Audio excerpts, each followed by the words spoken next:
రైతులకిచ్చిన హామీలు నెరవేర్చడంలో తెలంగాణ సర్కార్ విఫలమైందని టీబీజేపీ అధ్యక్షుడు కిషన్ రెడ్డి విమర్శించారు. ఖమ్మం జిల్లాలో రైతు రక్షణ యాత్రలో పాల్గొన్న ఆయన రుణమాఫీ ప్రోగ్రాం మొత్తం ఫ్లాప్ అయిందన్నారు. టీఆర్ఎస్ కు ప్రజలే బుద్ధి చెబుతారంటున్న కిషన్ రెడ్డితో మా ప్రతినిధి భూపాల్ ఫేస్ టు ఫేస్. గతంలో ఎన్నడూ లేని విధంగా రైతులు రాజకీయ పార్టీలన్నీ కూడా ఆందోళన గురించాయి. ఇప్పటికే రైతులకు భరోసా కల్పించేందుకోసం రాజకీయ పార్టీలు రోడ్డెక్కి ఆందోళన చేస్తున్న పరిస్థితి. ఇంతకుముందు మనకు తెలుసు, దాదాపుగా గతంలో ఇటువంటి కరువు లేని పరిస్థితి, ఒక్క ఏడాదికి కరువుకి రైతులు తట్టుకోలేని పరిస్థితి ఏర్పడటం రైతులు ఆత్మహత్యల బాధ నుంచి కాపాడడం కోసం రైతు భరోసా యాత్రలు బీజేపీ కూడా నిర్వహిస్తుంది. ఈ రోజు ఖమ్మం జిల్లా కేంద్రంలో దాదాపుగా రైతు భరోసా యాత్ర నిర్వహిస్తుంది. దీనికి సంబంధించి రైతులకి భరోసా కల్పించేందుకోసం ప్రయత్నం చేస్తున్న పరిస్థితి. మీరు చెప్పండి, అంటే ప్రభుత్వం రైతులకి భరోసా కల్పించడంలో ఏ విధంగా విఫలమైంది? ప్రభుత్వము ఎన్నికలకు ముందు రైతాంగానికి ఇచ్చినటువంటి హామీని అమలు చేయకుండా రైతుల రుణాలు ఏకకాలంలో మాఫీ చేయని కారణంగా ఈరోజు బ్యాంకులు కొత్త రుణాలు ఇవ్వలేనటువంటి పరిస్థితి. రైతులు పూర్తిగా ప్రైవేటు వడ్డీ వ్యాపారస్తుల మీద ఆధారపడడం, పెద్ద ఎత్తున అప్పులు తెచ్చుకోవడము, పంటలు ఎండిపోయి వడ్డీలు కట్టలేక ఆత్మాభిమానంతో బతకలేక ఈరోజు ప్రతిరోజు రైతులు ఆత్మహత్యలు చేసుకుంటున్నారు. అందుకే భారతీయ జనతా పార్టీ తరఫున శాసనసభలో బయట మేము రుణమాఫీ మీద పోరాటం చేస్తున్నాము.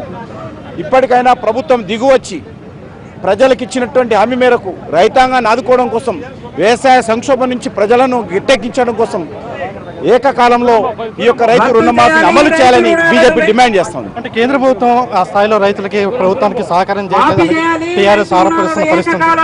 అన్ని రకాలుగా హామీ ఇచ్చింది రాష్ట్ర ప్రభుత్వం. ఎన్నికల ప్రణాళికలో టీఆర్ఎస్ పార్టీ హామీ ఇచ్చింది, కేంద్ర ప్రభుత్వం హామీ రుణాలు మాఫీ చేస్తుంది. కాబట్టి పూర్తి స్థాయిలో రాష్ట్ర ప్రభుత్వం బాధ్యత. రాష్ట్ర ప్రభుత్వమే మరి రోజు తెలంగాణలో ఓట్లు వేయించుకొని మంత్రులయ్యారు, ఎమ్మెల్యేలు అయ్యారు, ఎంపీలు అయ్యారు, ముఖ్యమంత్రులు అయ్యారు. కేంద్ర మరి వెంటనే ఈ యొక్క రైతు రుణమాఫీని అమలు చేయాలని రాష్ట్ర ప్రభుత్వం బాధ్యతలను వాళ్ళే అమలు చేయాలని డిమాండ్ చేస్తారు. మీరు చెప్పండి, శాసనసభలో దీనిపై చర్చ జరిగినప్పుడు కూడా ప్రభుత్వం ఏ విధంగా స్పందించింది? అసెంబ్లీలో మేము ప్రజాప్రతినిధులుగా రైతుల సమస్యలను ప్రస్తావిస్తే మా గొంతు నొక్కేయడమే కాకుండా అసెంబ్లీ నుంచి గెంటివేయడం జరిగింది. అసెంబ్లీ నుంచి గెంటివేయడం జరిగింది, కానీ రైతుల నుంచి ప్రజల నుంచి మనం వేరు చేయలేరు. అందుకని మేము ప్రజల్లోకి వెళ్తున్నాం, రైతుల వద్దకు వెళ్తున్నాం. మేము ఇవాళ ప్రజా కోర్టులో టీఆర్ఎస్ పార్టీని, టీఆర్ఎస్ ప్రభుత్వం దోషిగా నిలబెడతాం, ప్రజలు సమీకరిస్తాం.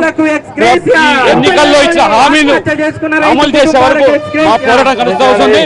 రైతులు ఎవరు కూడా ఆత్మహత్యలు చేసుకోకుండా వాళ్ళకు భరోసా కల్పించడానికి మేము యాత్రలు జరుపుతున్నాం. తప్పకుండా ఈ ప్రభుత్వం మెడలు వంచి ఇచ్చిన హామీ నిలబెట్టిన వరకు మా ఉద్యమం కొనసాగుతూనే ఉంటుంది. తెలంగాణలో మీరు నిర్వహిస్తున్న ఈ భరోసా యాత్రకి ఎటువంటి స్పందన కనబడుతుంది? రైతులు స్వచ్ఛందంగా ఇవాళ పాల్గొంటున్నారు. పార్టీలకు అతీతంగా అన్ని పక్షాలు ఏదైతే ఇవాళ సిద్ధాంతాలను, జెండాలను పక్కన పెట్టి రైతుల కోసం చేసే పోరాటాన్ని ప్రజలు గుర్తిస్తున్నారు, గమనిస్తున్నారు. కానీ టీఆర్ఎస్ యొక్క నియంత్రిత పోకడలు, ఏకపక్ష నిర్ణయాలు, ఒంటెద్దు పోకడకు ఖచ్చితంగా ప్రజలు బుద్ధి చెప్తారు. ప్రజలు సమీకరిస్తున్నాం. మార్చి లోపల మేము ఏకకాలం రుణమాఫీ అనేటువంటిది పట్టుదలకు బేషాలు పోకుండా ఈ రోజు వెంటనే రబీ కాలానికి ఉపయోగపడే కొత్త రుణాలు వచ్చేటట్టుగా మీ రుణాలు మాఫీ చేయండి. అప్పటి వరకు మా పోరాటం కొనసాగుతూనే ఉంటుంది. దాదాపుగా బీజేపీ రైతు భరోసా యాత్రకి ప్రజల నుంచి స్పందన ఉందని, అదే అయితే టీఆర్ఎస్ ప్రభుత్వం మాత్రం రైతులకి రుణమాఫీ కల్పించడంలో ప్రభుత్వం ఘోరంగా విఫలమైందని, నియంత్రితంగా వ్యవహరిస్తుందని బీజేపీ నేతలు ఆరోపిస్తున్నారు. ఈ రైతు భరోసా యాత్రను ఇంకా ఉద్యమాన్ని తీవ్రతం చేసేందుకు ప్రయత్నం చేస్తామని చెప్తున్నారు. Camera person Sampath, Bhupal, NTV Khammam.